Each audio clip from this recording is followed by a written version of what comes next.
I remember like Ben once said this, but he's just like, because I think he also went to like an FSA tryout, and like everyone was just trying to do like the Hail Marys. He's just like, there's just too much testosterone in this room. But it's just like everyone wants to prove that they can do the alpha play, but like what actually makes a good team like work and like a well-oiled machine is just like if you're like willing to do like the basic steps. So I think that's always been interesting to see like that contrast.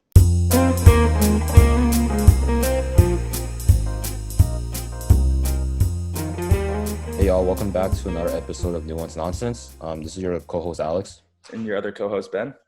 And today we have two guests, Harrison and Eric. Yeah, could y'all introduce yourselves? Oh, hi, I'm Harrison. I'm a sophomore. I'm Eric. I'm a sophomore at UT also. I was a Mechie, but I transferred into CS. And Harrison and I were roommates in freshman year. Mm-hmm. Yeah. And so I brought these boys on because they played on the same flag football team as me. And then we got super salty. Our season got cut short by the pandemic. So I brought them on to just rant about misgivings with fucking IM sports. Yeah, and UT in general, right? Yeah, of course. But yeah, that aside, so we typically start off with a question and it runs. So basically, how's your college experience been since you guys are sophomores? You can go first, Harrison. Oh, okay. It was definitely a rough start in its freshman year, but at least this year compared to then, it's been better. Stress is better, but this whole quarantine thing is kind of shaking things up, and but it seems to still be only getting better. So we have big expectations for junior year. Oh, What are your Yeah, expectations? for me, oh, sorry, my bad. you go. You can go, Harrison. What? Who's supposed to talk? Hey, we're working out this new format. Okay? We're working on a new format. Sorry, Zoom is I meant to fun. ask Harrison a question because there was a slight. Oh, what's up? I was like, what are your expectations for junior year? Oh, I mean, I think the main priority right now, or what I'm looking forward to the most, is just getting just like the internship down. Mm-hmm. But as far as that, like the grades are getting better, so there's that, and then I'm on the UT rowing team, and like this season was our breakout season. Like everything was going well, and then this whole virus thing just shut us down before we really got to see like where it climaxed. So this junior year, like we hope to just keep that like hype train going. But yeah. Okay, that's pretty cool. Yeah. All right, back to Eric. You can talk now, buddy. Nice.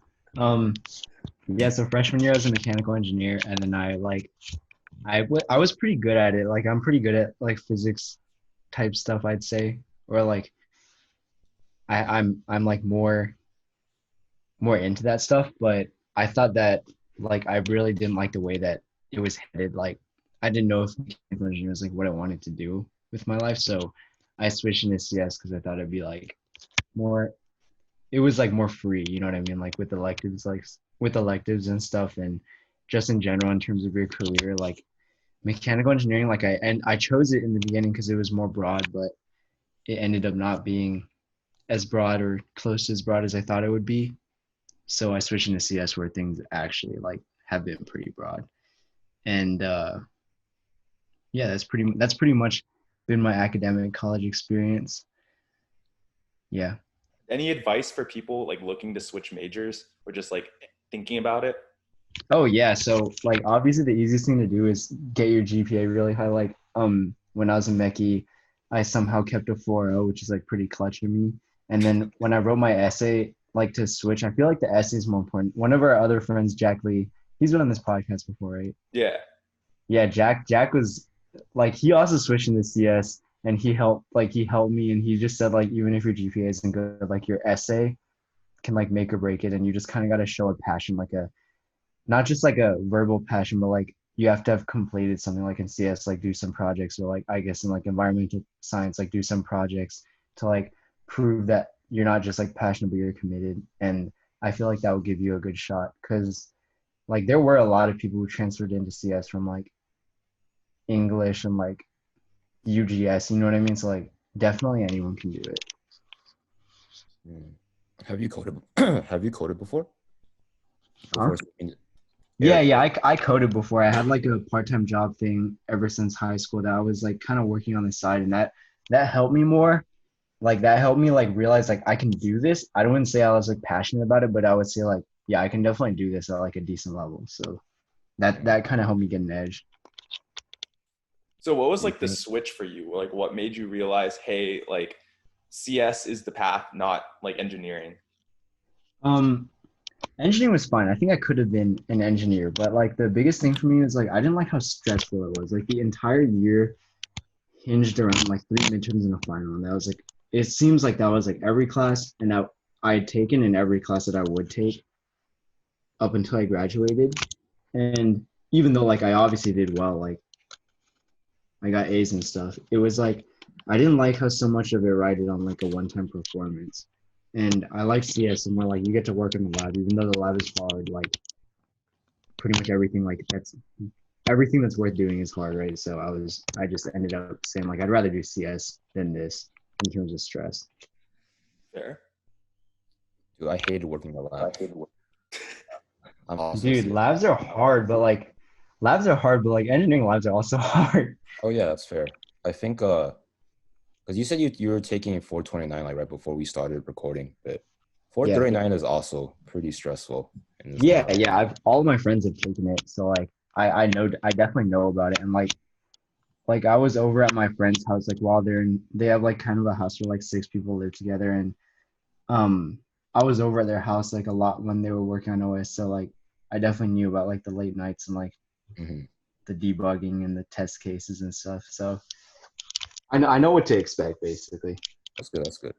It's okay. Sometimes I'd like to think the real OS was the friends we made along the way. Dude, shut the fuck up. Yeah, for real though. Hey, that's when you meet all the CS people, and you're like, "This is the people I know who can carry me. Yeah, People I no, know for who real does though. not carry me." For real. It's where the stars come to shine. Yeah. This is when you know how people are actually smart or not. This is when you realize you're a dumbass. Yeah, no, for real though. It's But okay. yeah, wait. Did you ever play, Alex? Did you ever play football with Ben, or just Oh no. y'all just friends, like roommates? Yeah, we kind of met through orientation, like freshman or before freshman year. And then we kind of just kept in touch ever since. But yeah, I am pretty bad at sports, so I played like IM sports of like my ministry, but like I was always like bench warmer. So yeah, I would not be on the level that y'all are playing at for sure. Wait, how do you guys feel that our season got cut short? Dude. It was like definitely I am that co-ed team was probably the most fun like extracurricular I had going on for like basically the entire like this semester. Yeah, I mean it's like I other than studying and like there's not much that I really set my time aside to do except other than the team and just kind of ended like that. A true Yeah, I feel team like player. I'm sorry. Yeah. I felt like Harrison like has so little free time with crew and EE. Like that's like a full-time schedule. Like any one of those alone is like a full-time schedule. So like being able to do crew on top, I mean, being able to do football on top of crew is like it's kind of insane. Wait, speaking of pack schedules, how did you guys make time for that? Like I know it was super unideal for Harrison. That wasn't bad. There was because like the thing about football is like it's like whenever you do any physical activity it's you have to like adapt to it and football is like one of those high sports where like you're jumping and then running like sprinting from like zero to however fast you run but like it's pretty high intensity and then the problem with like the big reason why I didn't come to like like Sunday night football a lot was because Mondays so we have early morning practices and Mondays were our days. So that's like we're on land on the rowing machines basically, and then like football would always make me so sore that I just could not do anything at practice. And I was like, I think I'm gonna sit this out. But like co-ed was like chill enough and like still fun that I was like, I can do this whenever I want, basically. And yeah, like honestly, as long as it wasn't like before an exam, I could generally find time to do it.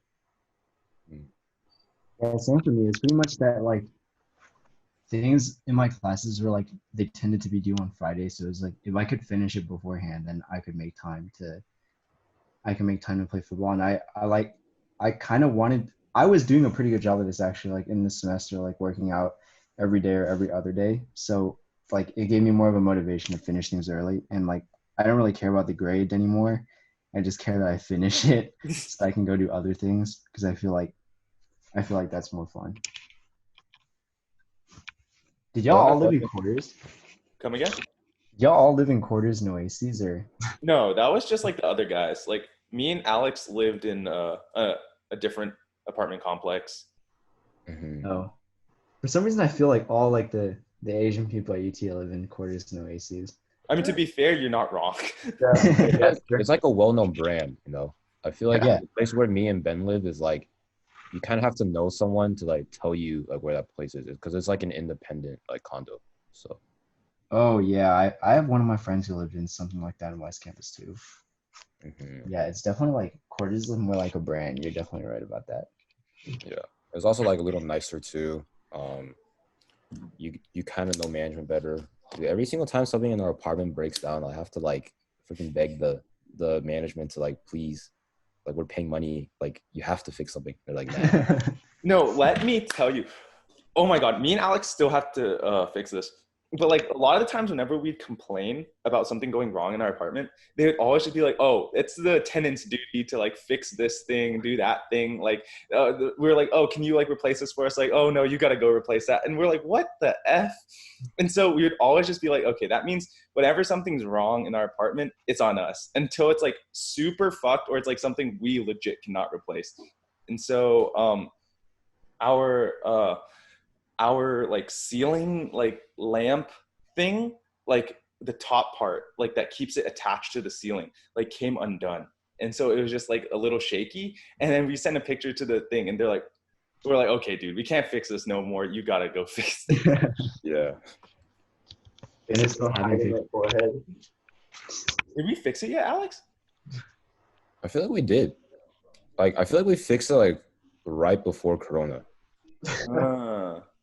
So they can't flag us when we move out. Dude, if they flag us, I'm gonna be pissed. Wait, speaking of roommates, because me and Alex are roommates, how is rooming with each other? I thought it was good. Like the worst thing about it was at the end, like when Harrison started doing crew and like he was waking up at like 4 a.m. and like obviously couldn't help it, but like I obviously was not waking up at 4 a.m. and that shit was like it was like hard to adjust to that for sure. But like I mean that was near the end of the year anyway, so it kind of just went away when summer hit. But besides that, it was a good time. Yeah, I mean like we did a lot of stuff differently.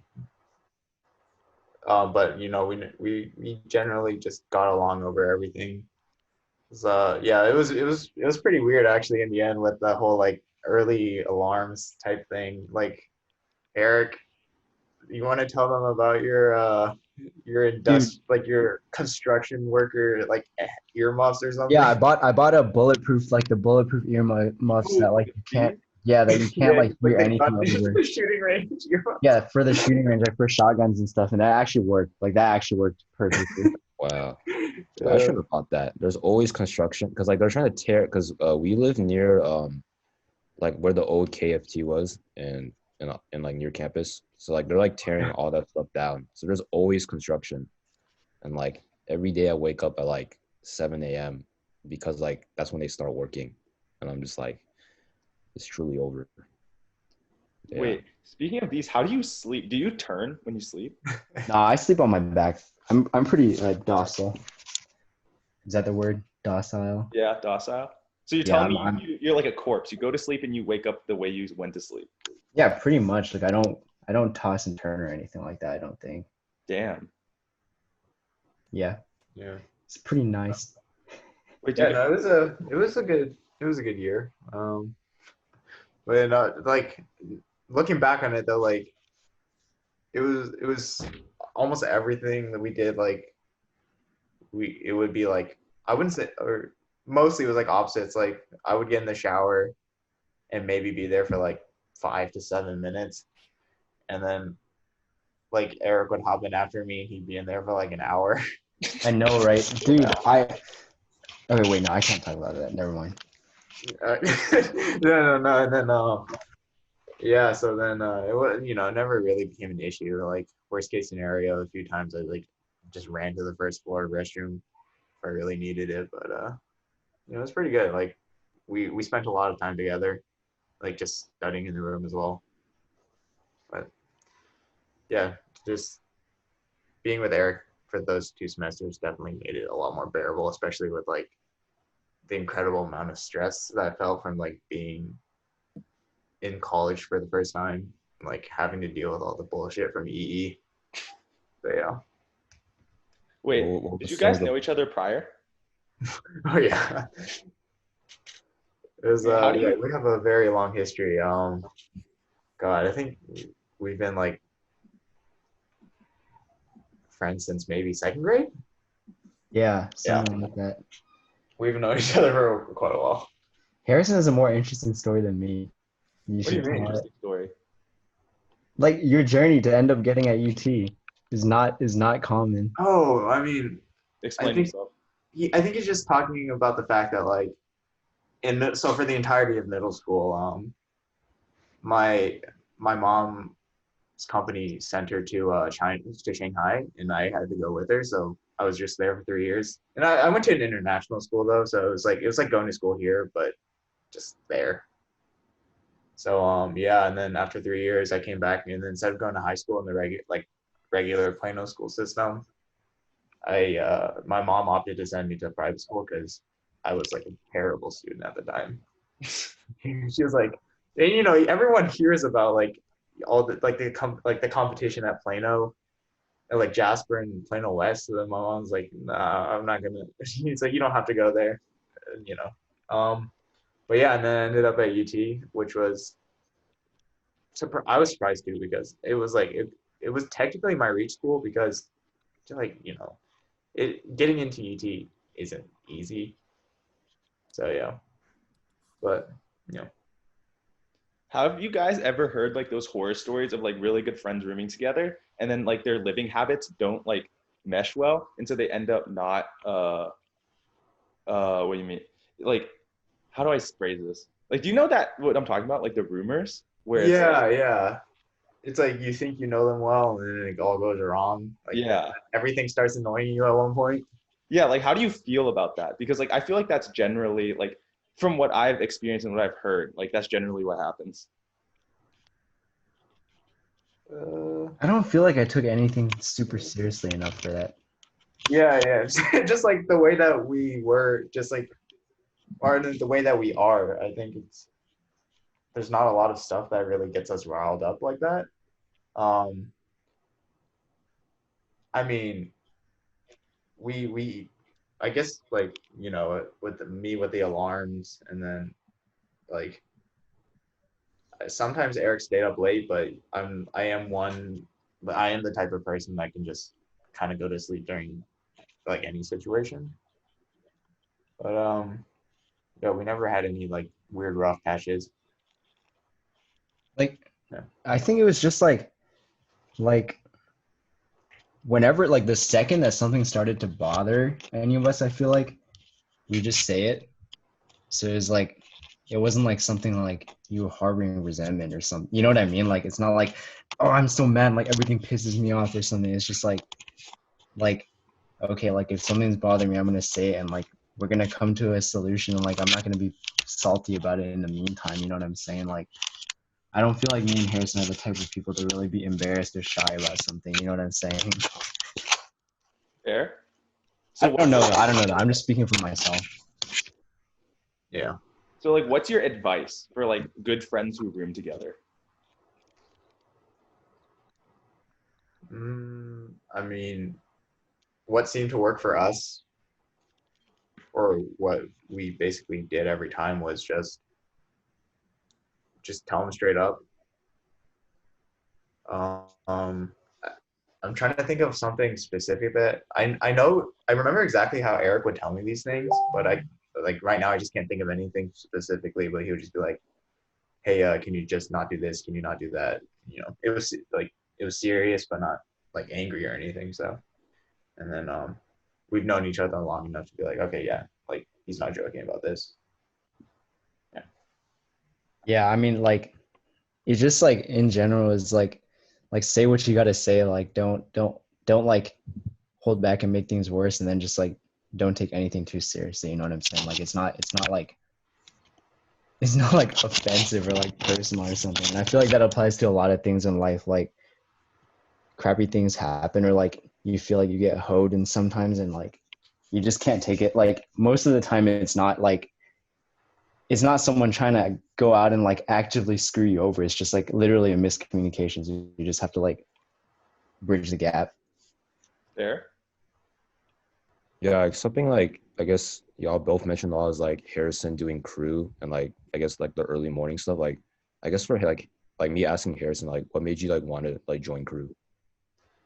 Oh, yeah. I mean, yeah, I actually enjoyed talking about this, but it's pretty simple actually, but it's just like what happened along the way that kept me going is I had my orientation roommate, and I remained good friends, and he was actually in the first semester he was interested, and he would never like really committed to like actually going like to the little trial period. So in the second semester, he asked me to go with him just to check it out, and I did. And then I guess you guys didn't know me in freshman year, but like Eric did, and like back then, like I wasn't really ever interested in any physical activity, and like and then I went to one of those like their workouts or like their little tryouts, and then it's like as simple as it gets. Like I sat down, I did one of their workouts, and I just thought to myself like, wow, this is the greatest runner's high I've ever felt in my life. And I said, I want to do this again.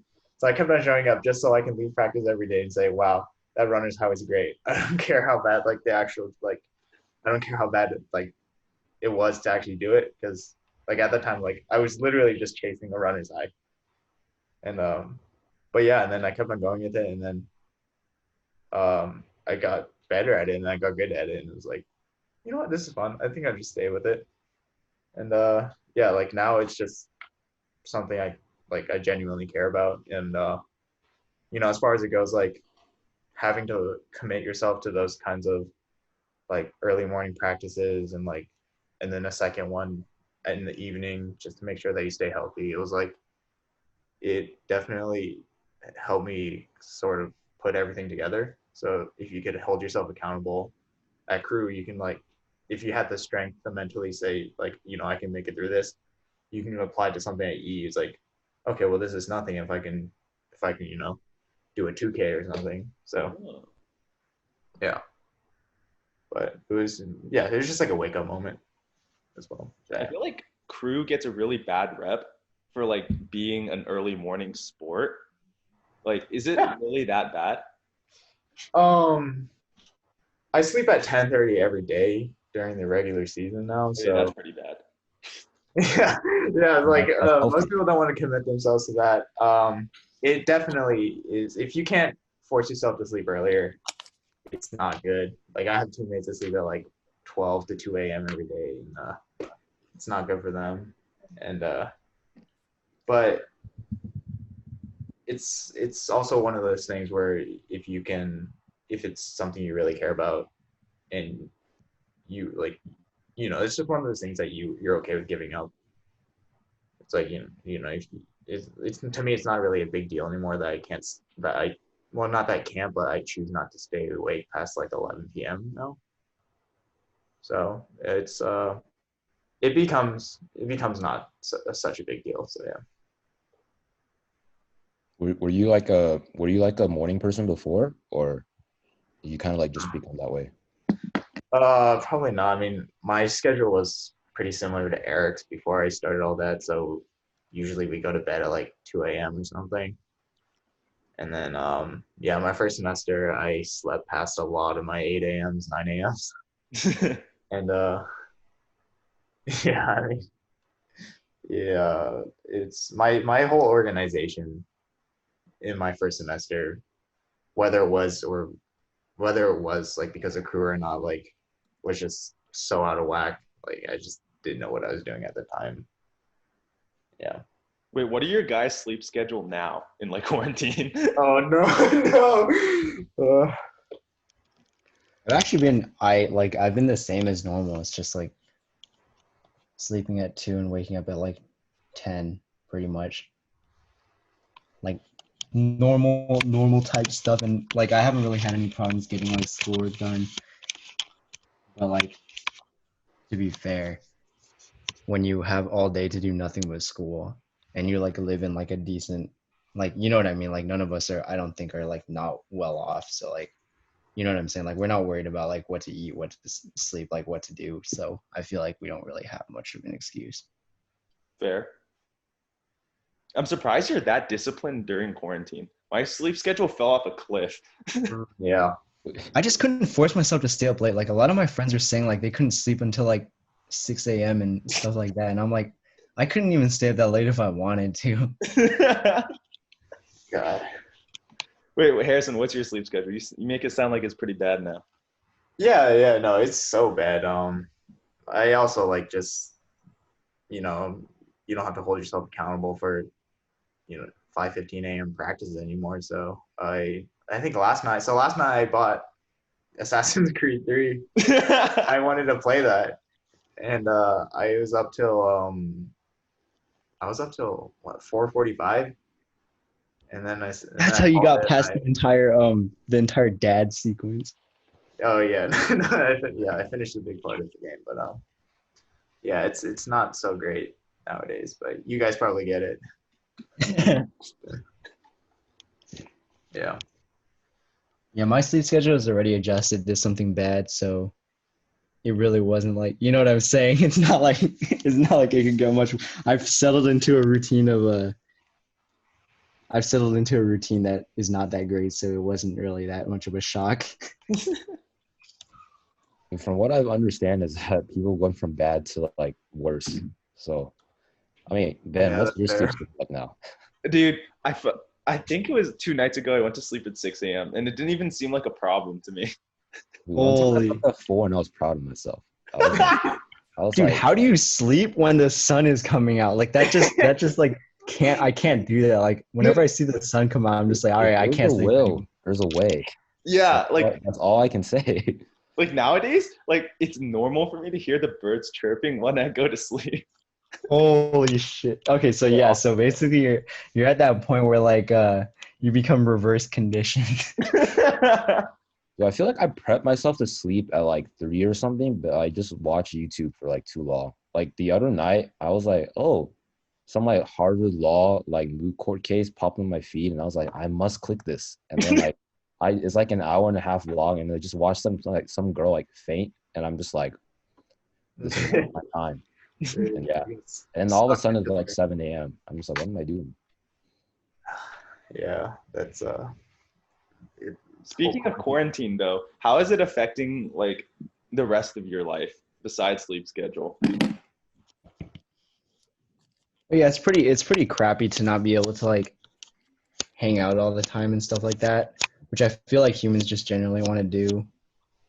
But like, I mean, like, it is what it is, right? It is what it is. Have y'all been like Zooming your friends or whatever? No. Oh, well, that is one way you could solve that problem.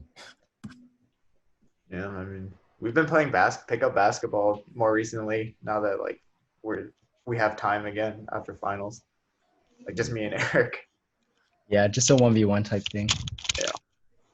Wait, are you like too like are you cautious of like being in 6 feet of other people, or would you like go play like 5v5 if you could?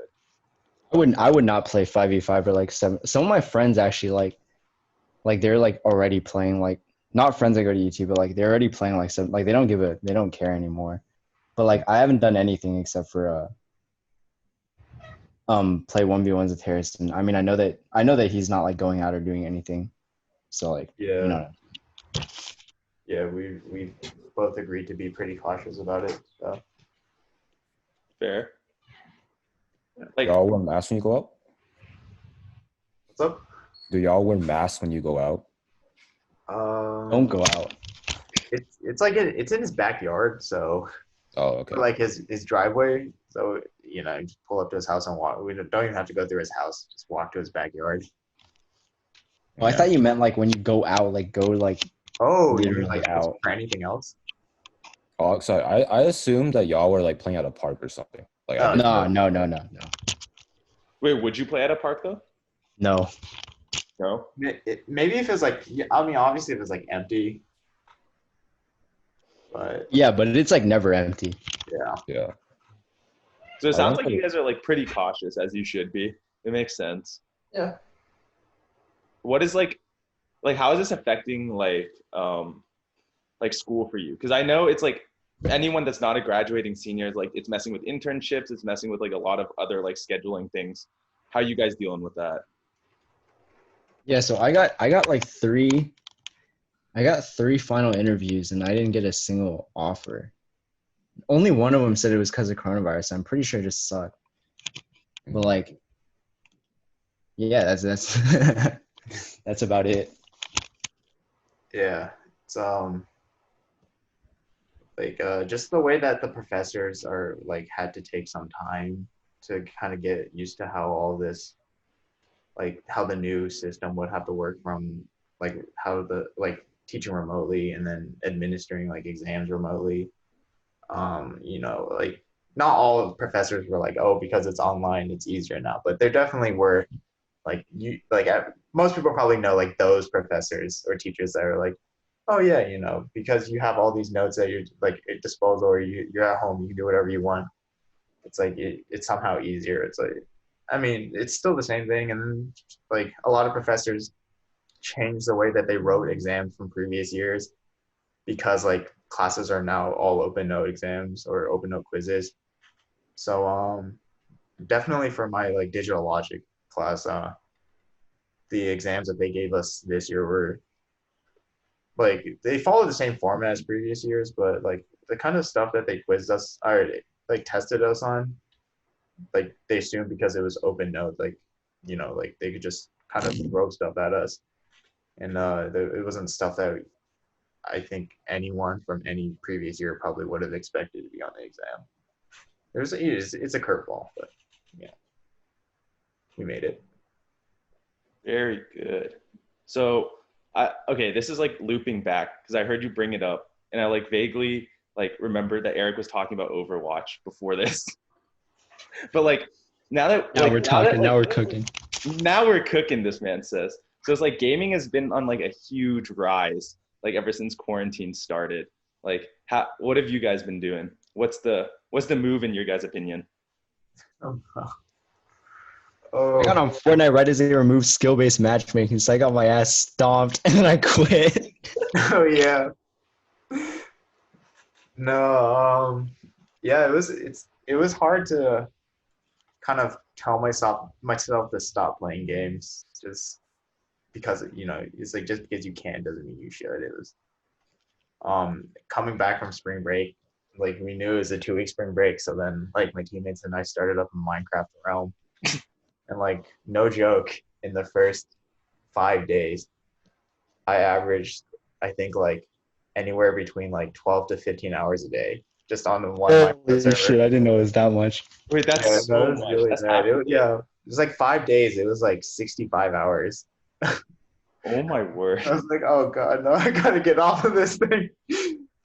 So, I created a monument to the gods, a monument of engineering. no, yeah. So then, when the guy who owned the realm was like, "Can we keep this going?" I just immediately just said, "No, just take it down." But yeah, no, we figured it out though. Wait, so yeah, what games Yeah. are you guys playing nowadays?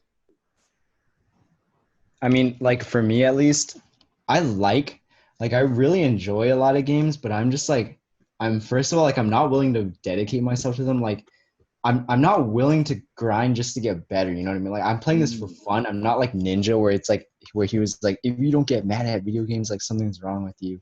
Oh Like yeah, I'm yeah. just like I'm literally playing just for fun. Like I like the way like Overwatch characters like look and feel. You know what I mean? Like just like when you're playing like a DPS or a tank, like Yeah, yeah, yeah. I like the way like they engineered a pretty good like at least from an infrastructure point of view. I feel like they engineered a pretty good game for beginners. Obviously, like I'm not good at it to like work like the intricacies or like do anything, but like I think it's a fun game. And sitting with Fortnite, like I really like the concept, but like then you start playing against other people who are taking it seriously, and it's like it's not just like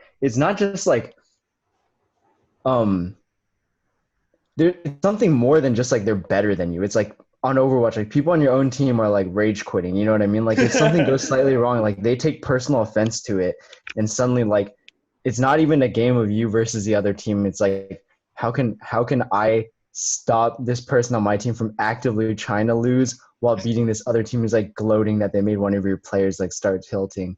And then in Fortnite, like it's just incredible. Like people probably with like 1,000 hours of gameplay versus me who's like literally only played like maybe 15 hours. Like it's how am I ever gonna like I snuck up on someone and I shot him from behind once and he literally crafted a McMansion like in 1 second. I was like, all right, I don't know what to do. Like I just instantly quit the game. He quit the game. Dude, he rage quit too. Yeah, but like it was like I kept on trying to shoot him and then he just like kept on building higher and higher and then I was just like I don't know what to do. Like I'm pretty sure he surrounded me with like material, so like I'm just gonna get into another game where like I can probably win. Because it's I feel like it's better to be able to quit if you're playing like alone. You know what I mean? Like Yeah, I can see that. in a battle royale. Wait. Is Fortnite's community still like considered like friendly and like casual, whatever? Or has it evolved? Wait, I feel like Harrison can better talk about this because I don't even use a mic, so I don't know what anyone's saying. Like it Well, I seems mean, pretty. I don't think because you can't really communicate with other players that aren't on your team anyways. But it seems like the consensus is that like no one really likes where it is, like the current state of like Fortnite, I guess. Like I don't play anymore either, but it just it just seems like one of those things that like is also slowly going downhill.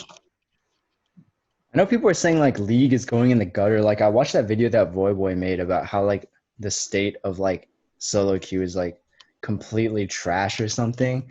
And like I used to play League a lot and like I definitely didn't think it was that bad in the lower elos, but I also literally haven't played in like 2 to 3 years. So like just the fact that Boy, which is like someone I know is like really nice, is saying this stuff is like, dang, like it really seems like there isn't a game where the community is good anymore. Like any game that inherently has competition, you know what I mean? It's Yeah. like it almost always just degenerates at some point. Wait, so speaking of like skill-based games, like how does that like make you feel about games? Like for example, like single player games, like I don't know, like Dark Souls or something, where it's like it's very challenging, but you're not challenged by like your opponent. You're challenged by the game itself. I feel like those games are games that like you can really get into it. At least for me, the only type of game that I really put a lot of time into is Breath of the Wild. I know Harrison knows about that because I was playing that like all the time in freshman year.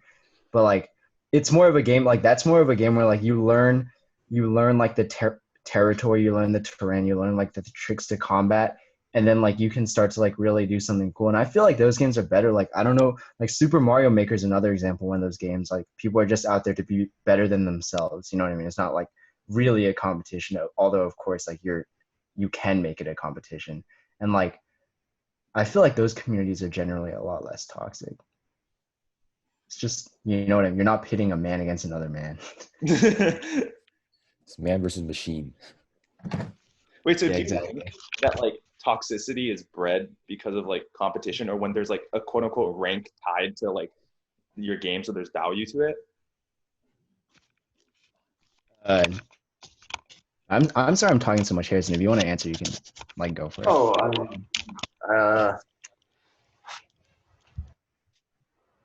I mean, like I think just in general, like with those games, like a big part of it is like everyone has like some sort of ego, whether it's big or small. But like, you know, you get into a game and then it's like no one wants to be the one at fault, so you just blame someone else. And I mean, I can't say I'm innocent, but like, yeah, I mean, it's it's been a while since I've gotten my last like text chat ban, but you know, yeah. Just, Yeah, I was gonna say the same thing. Like it's just ego. Like at the end of the day, like no one's immune to it. Like everyone has expectations for themselves, right?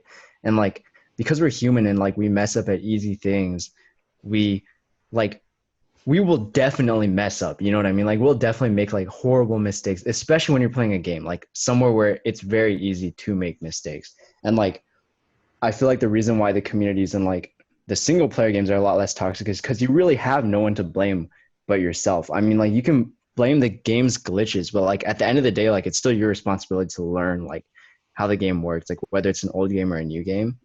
So like you really don't have anything to direct your anger towards except for yourself, and you won't. Most people don't get really, really mad at themselves. But then like you throw in 4 other teammates or 5 other teammates, and it's really easy to make something seem like it's not your fault, especially when like you can make the argument that like, oh, if one of my teammates played perfectly, we wouldn't be in this situation. When it's like, okay, but also if I played perfectly, we wouldn't be in this situation.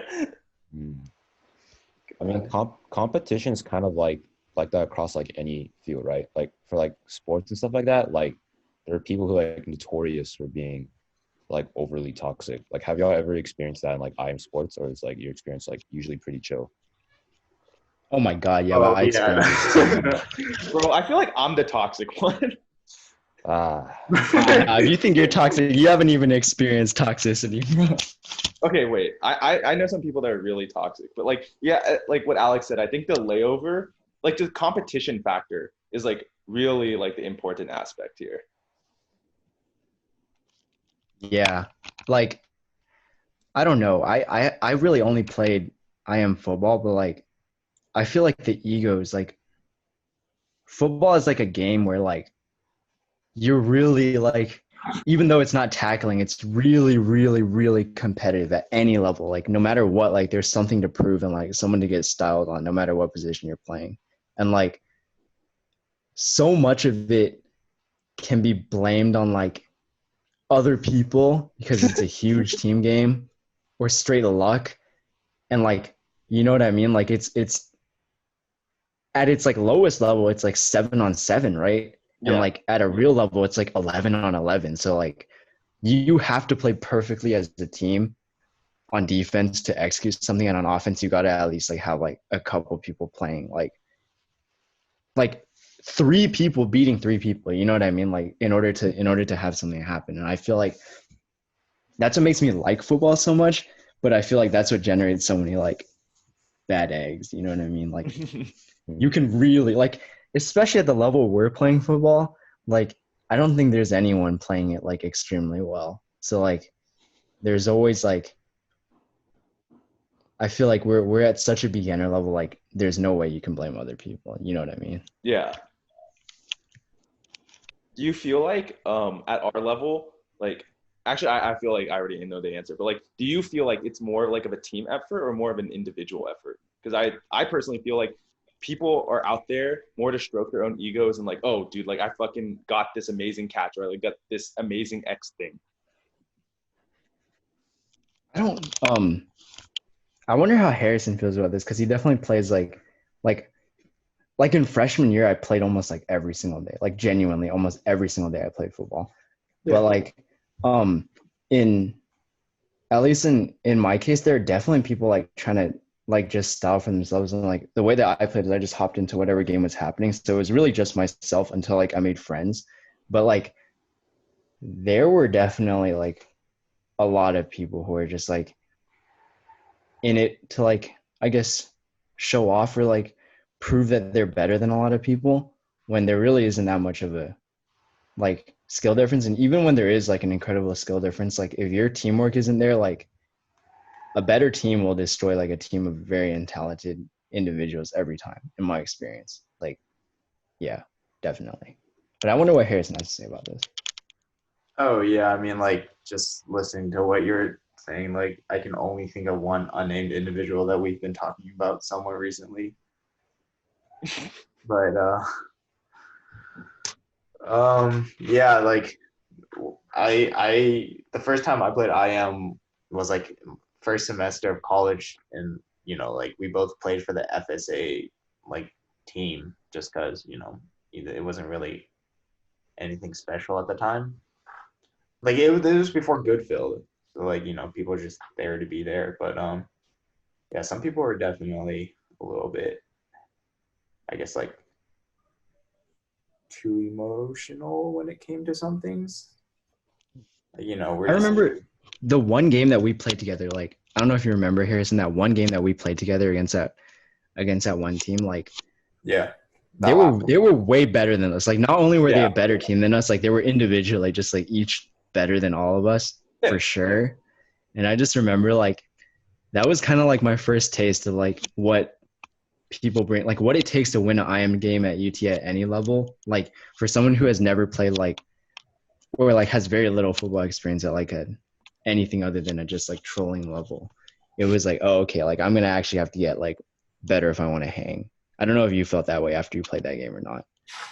Yeah, I mean, like, there's a reason why I haven't played IM since, but like the big reason why I ended up joining like the co-ed team was just because I was like at that point, like I was genuinely just interested in like meeting more people. Like, I'm so glad that like I ended up meeting like I guess it's like because like eventually because of like just playing football to have fun, like I met like Ben, and then and then eventually we met like Brittany, and then Andrea, and like I'm like happier about those types of things. Like winning isn't really one of those things in football that I really care about at this point.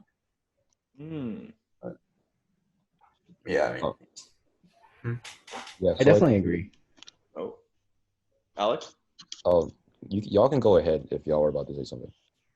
I was just saying I agree. Like definitely, winning is not winning is not the number one concern by any means. Mm-hmm. yeah. Yeah, I guess I was gonna ask, like, I guess for like crew, like, do you feel like a little more competitive, or like you want to win competition? Sorry, my knowledge of like rowing is very limited, but are you kind of just more like I just want to like have fun with like my friends as like I'm like competing? Yeah, I mean, it's like a big part of it definitely is just, my friends and I are in this together. We all suffer equally.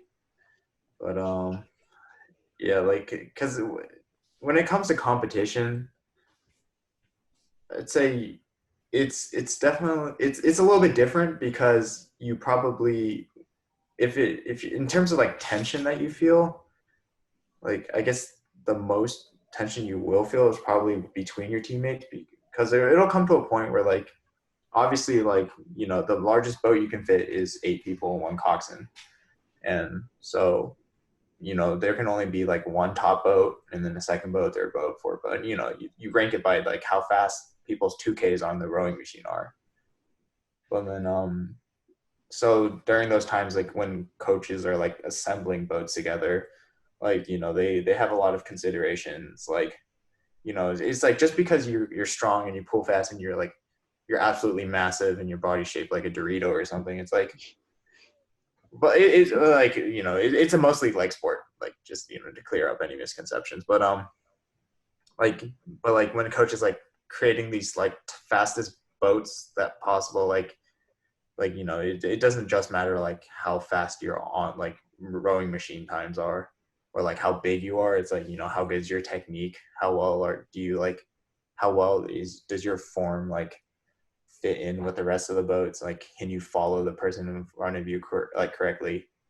And then during that time when the coach is putting those lineups together, there's definitely a lot of tension because like definitely like there's discussion among like all the rowers. It's like, okay, like there's been talk that this person like XYZ might not be in the top boat because like because their form sucks or something, or it's like or like someone will talk to you and it's like they'll say something like I don't think that like this person should be chosen over me because my erg score is better than theirs. It's like, but when you get a competition, like, it's not really between the boats. It's sort of just like the journey from like selecting the boat to actually getting there. It's like where most of the stuff actually occurs. But yeah. So sorry to interject, but is top boat like first string? Yeah. It's like, so you got like, it's basically like varsity and JV, but like maybe like more, because we have 3 boats, like 3 eights total. And I've never been like anything, like I guess sometimes I get subbed into the top boat during distance season because I'm not really like a sprint season. I'm not strong in the sprint season, but distance seasons, it's whatever. Like I do a little bit better, but I'm generally always in the second boat, and I don't really, I've had those thoughts before, like this guy's time is barely better than mine. My form is better than his, but it's you learn to forget those kinds of things because the coach is obviously more experienced than you. They make these decisions for a reason, and it is what it is. Yeah. So like, to wrap it all in a nice package, is my interpretation correct? Like basically what you're saying is like winning is cool, but like it's better that you did it like with your buddies and like that you went through the whole journey together. Yeah, like now, so I think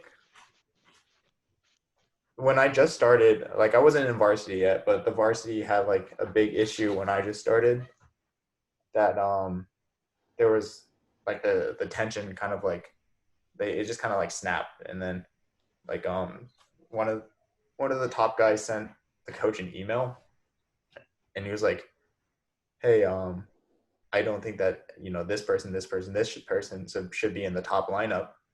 Instead, I want like this person, and that's like a pretty bold thing to say in any like sport. And then there's a big issue because of that. But then now we definitely prioritize like being a team more, and it really is just about avoiding stuff like that, just because at the end of the day everything's better when everyone's happy. Yeah, that's crazy. Like, I feel like even at a professional level, like when you hear about like the NBA and like the NFL, like even in the like at the most elite level in the world, like I feel like people still like get really, really mad if a player who is like definitely really good like calls out his teammates. You know what I mean? Like it's just not something that you do as in a team. You know what I'm saying? Like it would definitely start conflict at like any level. If it would start conflict at like the highest level. Yeah. Alex, did you have something to say? Oh, I was just going to ask, is there usually a lot of turnover between each semester? Or is it kind of like, is there like a consistent culture throughout your time? Yeah, the retention rates are pretty low. So like, it's never really an issue to get people to show up and kind of try it out. I remember when I started in my spring semester, it was like, I showed up with a group of maybe like 60 people, between 60 and 70 people. And then of that group, like that spring semester group, I am now like 1 out of like 5 that's left. Oh, damn. But I think the bigger issue for most people isn't like that it's too much work. It's like, I feel like the biggest issue still is just that early morning thing. It's like, it's like most of the men's team is actually engineers. Really? And it could be even more, but like, and like STEM majors really do be having not the best time. Yeah.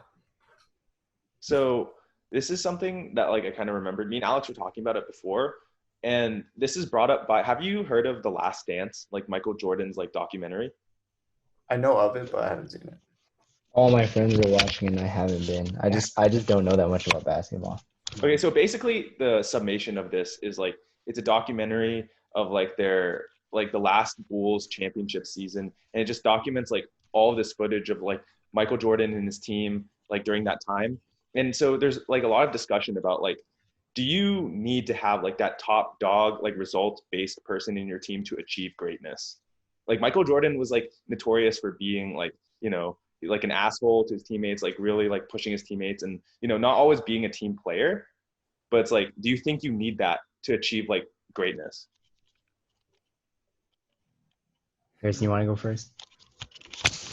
I mean, I don't know necessarily how I feel about that, but I think I see where it's coming. Like, I mean, like just like a little like not going back to the whole like competitive games thing, but like it's an analogy. It's like when you're like in league or like Overwatch or other games, you like when you have like a carry. It's like you always seem to have like a carry, especially in your good games. But well, not always, but yeah, like in a lot with my like experience in sports, it seems like every team that I've been on, even in crew right now, like there's that one guy who's like really like above everyone else, and more often than not they can be pretty like condescending or kind of like a dick, but yeah, I'd say like that's a lot of times that's just something that happens like that, but it probably doesn't have to always be like that. Yeah, something that I like when I follow football a lot and like NFL stuff, and like I heard something that I think people are saying is that like in the NFL, like the Seahawks are a good example, but like you have those leaders, like those natural born leaders that are like nice, like they're like the nicest person you'll ever meet, and they put in the work and they like inspire you positively. Like Russell Wilson, I feel like is a good example of that. If y'all know who he is, like he's just like extremely positive, extremely like motivational, and like he can definitely elevate like any squad to his level of like people who need to be motivated or people who need to be like positively inspired. Like he can cover all of those people. But then you also need like people who are like blue collar workers. Like they will put their nose in the dirt and like get the job done, and they're like tough and they're like mean and they're not afraid to show it. Like you know what I mean? Like they're like put up or shut up. You know what I'm saying? And I feel like almost all like championship teams have some variation of like the two. You know what I mean? Like you won't find many middle people. You won't find many like people who don't commit themselves to some like strong ideology, because it's kind of hard to reach a level of like a top player in a really competitive game in the world without having some incredibly like powerful personal ideology. But like at least like I have like almost no experience. Like I haven't done anything. But when I was in senior year, like I had some of the most fun I've ever had playing football with like a group of people from my high school. And a lot of them were on the football team. And if y'all know anything about Plainwood West football team, like they didn't win a lot, but like, or I don't think they won at all actually. But like when we played flag football, like I remember like I'd never played football before. And like I didn't know like what was possible, I guess, in football. Like I didn't know like the level of skill that some people had, but like because like the team never won. Like I thought like they were just like not good at football, but like these people were like really really good at football. I remember on the first game, like we ended up going to overtime and losing like off some technicality, but like just it was like in one of those indoor soccer stadiums, and like our quarterback threw a ball that we needed to like tie the game, because they'd been like basically one score up the whole game. And he threw the ball like almost like by the time it reached the glass in the end zone, like the back of the end zone, which is like straight, like which is like a wall basically. Like it was like maybe like eye level, you know what I mean? And a player on our team like just fearlessly dove in midair, like hit like maybe like he was like vertical, like at like 6 feet in the air, diving forward between two defenders, caught the ball, hit the wall like at max speed, and like caught the touchdown. And just like like everyone was celebrating and stuff, and like he didn't even seem hurt like at all. And I was like, oh my god, like that set the tone like insanely. Like it really motivated me to like know like what's possible and like the level of fearlessness you need to have to like make the play that your team needs. So I feel like the whole point of that story is like I feel like you need a crazy like some crazy motherfucker on your team to like really inspire you to like Yeah. dang like I can do more, you know what I mean? Like I can be better, I can be greater. Yeah. Yeah. I mean, I agree. Yeah, I definitely think in like a lot of professional sports, I think it's interesting because like a lot of those guys were used to being like the alpha, like like everyone in the NBA like played in like D1 basically, but then like not all of them can be like the number one option anymore. So seeing like which guys are able to like adjust to that, because like some guys can't handle that and they flame out. But seeing which guys are able to be like I can set aside my ego and like do what's best for the team. Like I think that's something that like a lot of athletes say. It's like a really common trite saying, but like watching those who like actually practice it is like pretty interesting. Like this season, like Dwight Howard, like he joined the Lakers and he used to be like a really like he used to be like an MVP like level player, but then like he got like a lot of back injuries and stuff, so he's not as good anymore. And then people like kept on flaming him, and then like he basically couldn't find a team, and then like he just signed to the Lakers this season, and then he's like, I had to kill my ego basically to like find a role, and then the Lakers were killing it until like Corona happened. But I think seeing like there's a lot of like man management and like psychology in sports, which I find like is pretty interesting as a person who doesn't really play that many sports. Yeah, I agree. The psychology behind it is insane. Like I imagine that some of these players, like at least from UT, I feel like almost every player who's even like starting on the UT squad was like a literal god in high school football. You know what I mean? Like Yeah. Yeah, sure. no one could touch them, you know what I mean? And then like to go from that to like I guess like somewhere like UT where like you maybe get like a couple plays a game, like it must be very shocking, especially to know that there's another level on top of the level that you're playing at. I feel like that's shocking too. Like I really didn't get like how stacked the NFL was until like I remember in freshman year, like we had I felt like a lot of really good players on our team. Like that was the year that we went and beat Georgia in the Sugar Bowl, and like Yeah. we beat OU, like, and the second game was close, and I was like, wow, like these players are really good. And I think we had like one player in the entire NFL draft, like Charles Omenihu, in the fourth or fifth round. Wait, I He thought wasn't even. Deontay Foreman got drafted. I don't think that was that year. I'm Oh, pretty okay. sure that was our freshman year.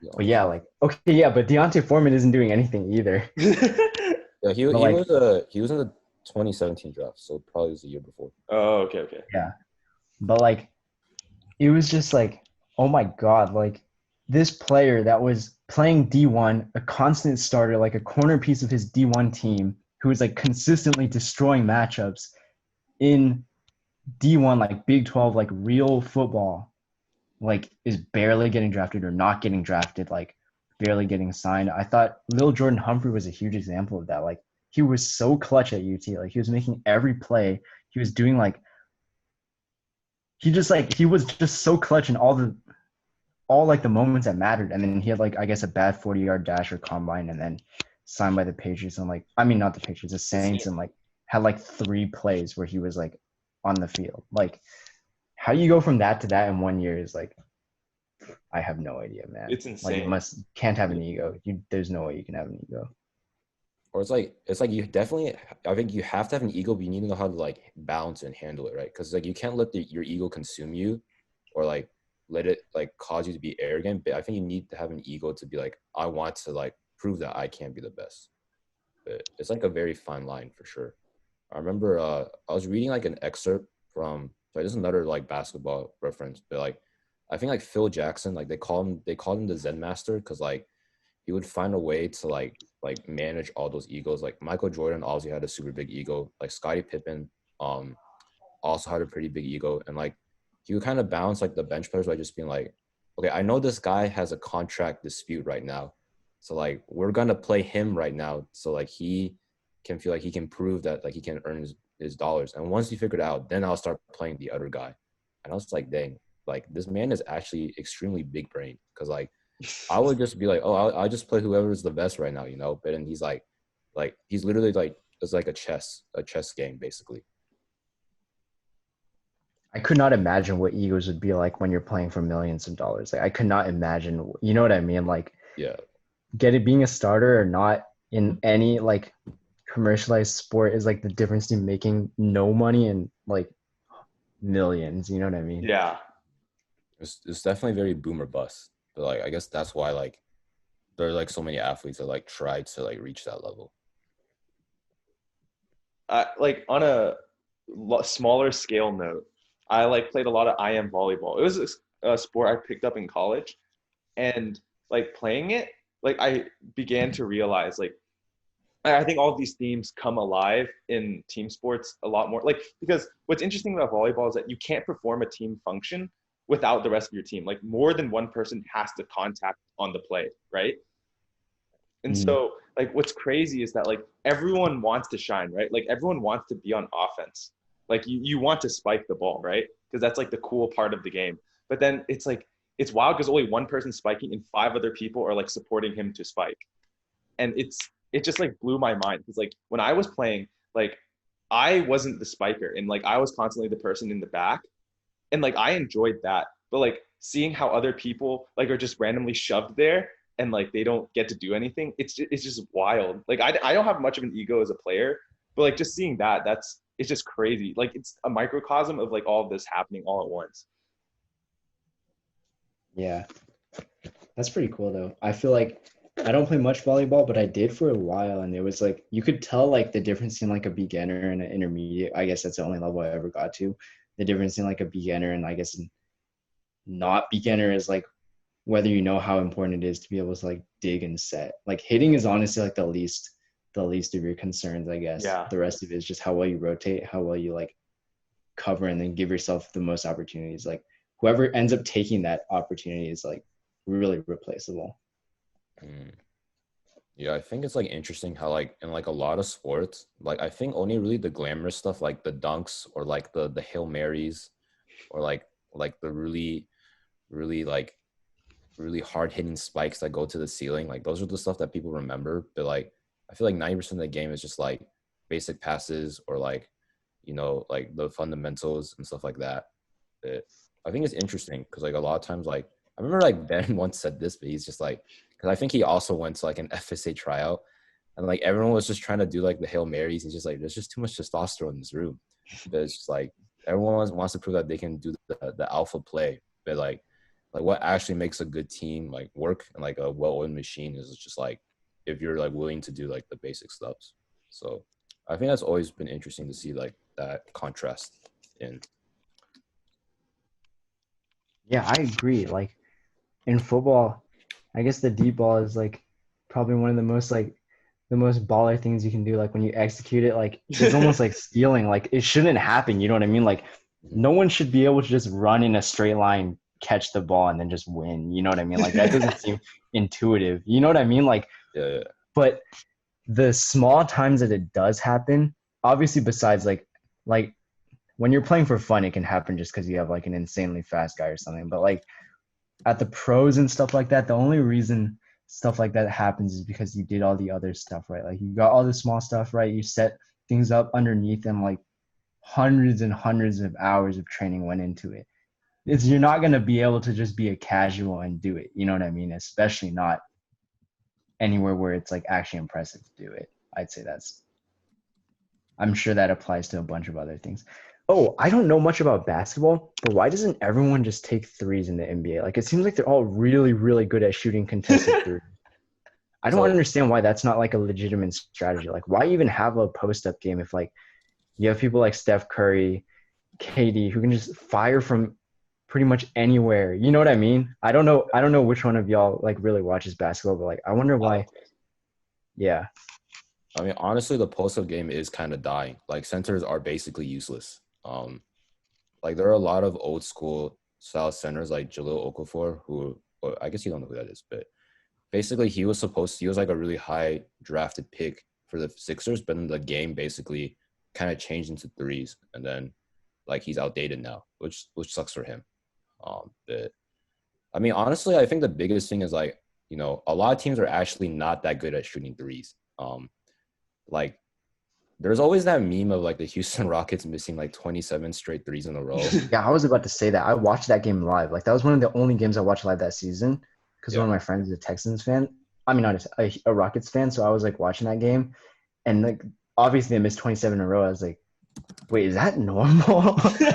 Yeah, it's obviously like not it's not normal, but I think like reality is like not everyone's like the freaking Golden State Warriors, because like they're actually like really good at shooting like anywhere. Like I think it was to the point where like people would like only try to guard the three, so then like they knew the mid range was open and they would start shooting mid ranges to like kind of game the system. But yeah, I mean the thing is definitely like the NBA is definitely shifting toward like really fast paced threes. But like I would say like teams can't like go there like completely, because like threes are still technically like a lower percentage shot. I see. So like you just can't, like Ninja says, like how do kickers miss kicks? Like you can't just like, you know what I mean? Like even at the highest level of three, like it's still a toss up every time, I guess. And that's not something that you're gonna stake like your team's career or future on. Like there's a reason why like threes weren't a big thing before. It's just the fact literally like they are like if you can shoot 40% of your threes, you're considered like elite. And like getting to like at least 35%, like you're considered decent. But threes only became more popular because it's kind of like it's like a math thing where it's like, oh, it's better to like hit less of these threes than hit more of these twos. Like it's just a value thing. But I do think some teams are like going like way too far, and like if you're breaking like every three, like the Houston Rockets, you're not going to win the game, you know. So sometimes you just gotta play to your strengths. All right. We're gonna start wrapping up now because it's looking like it's about to hit that hour point, and we don't know if you guys got plans. But yeah, so we're gonna start wrapping up. You guys got any plans for when quarantine's over?